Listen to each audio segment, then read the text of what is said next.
Habari marafiki, leo hebu tuzungumzie sababu za kuumia kwa diski ya mgongo. Slip disc ambayo pia inajulikana kama disc prolapse au disc herniation au lumbar PIVD au pia inajulikana kama PLID.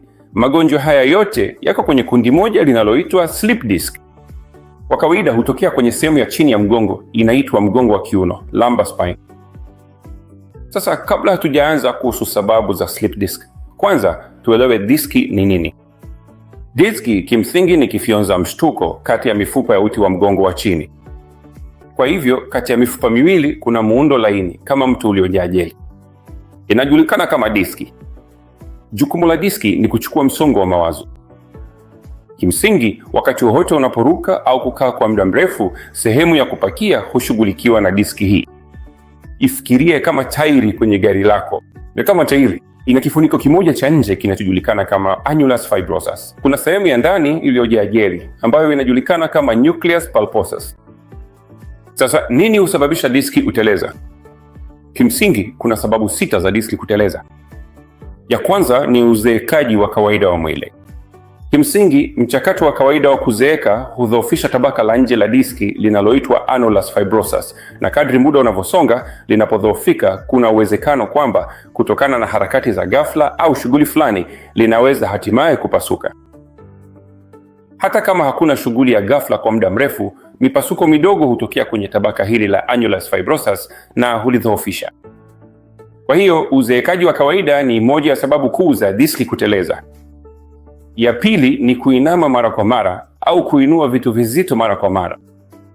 Kwa mfano, kama unafanya mazoezi gym mara kwa mara, unainua uzito mzito, au kama unainua mzigo ukiwa umeinama, hilo linaweza kuathiri vibaya diski yako.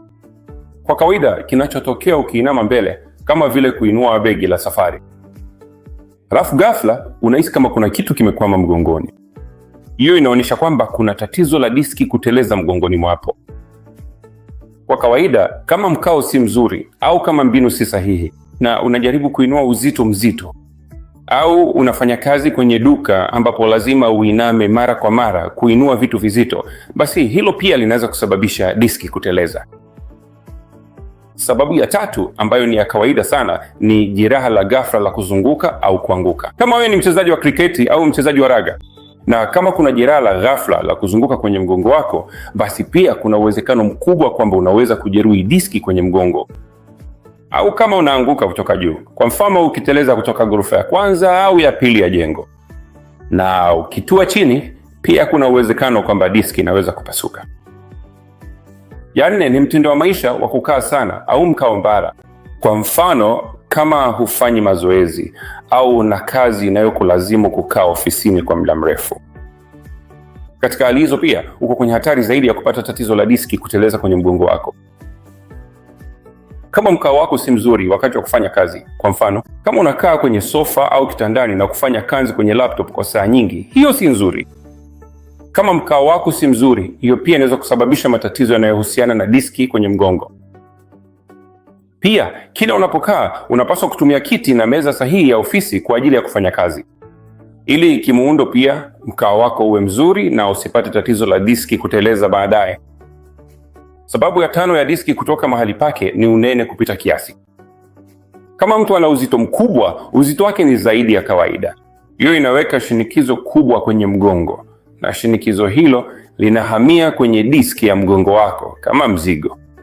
Kwa hiyo, baada ya muda, diski ya mgongo wako huwa legevu au dhaifu, na nyuzi za nje za diski zinazojulikana kama annulus fibrosus zinachoka.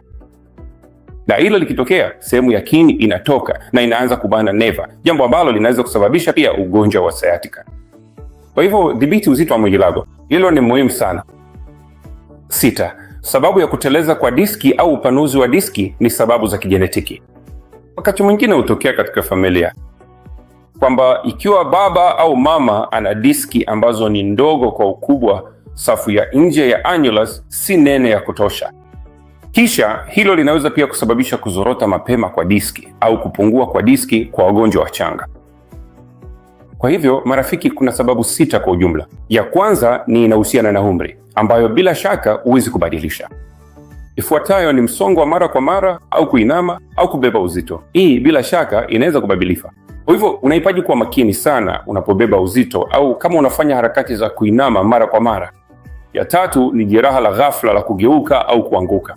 Kwa hivyo unapaswa kuwa makini sana wakati wa kucheza, kwamba hupaswi kuumiza mgongo wako hasa wakati wa kucheza au wakati wa shughuli za kutumia nguvu. 4 ni mtindo wa maisha wa kukaa chini au mkao mbaya. Kwa hivyo wakati wote unapofanya kazi kwenye kompyuta yako ya mkononi au ukiwa ofisini kwako, mkao wako unapaswa kuwa mzuri kila wakati, na unapaswa kutumia meza na kiti cha ofisi kinachofaa.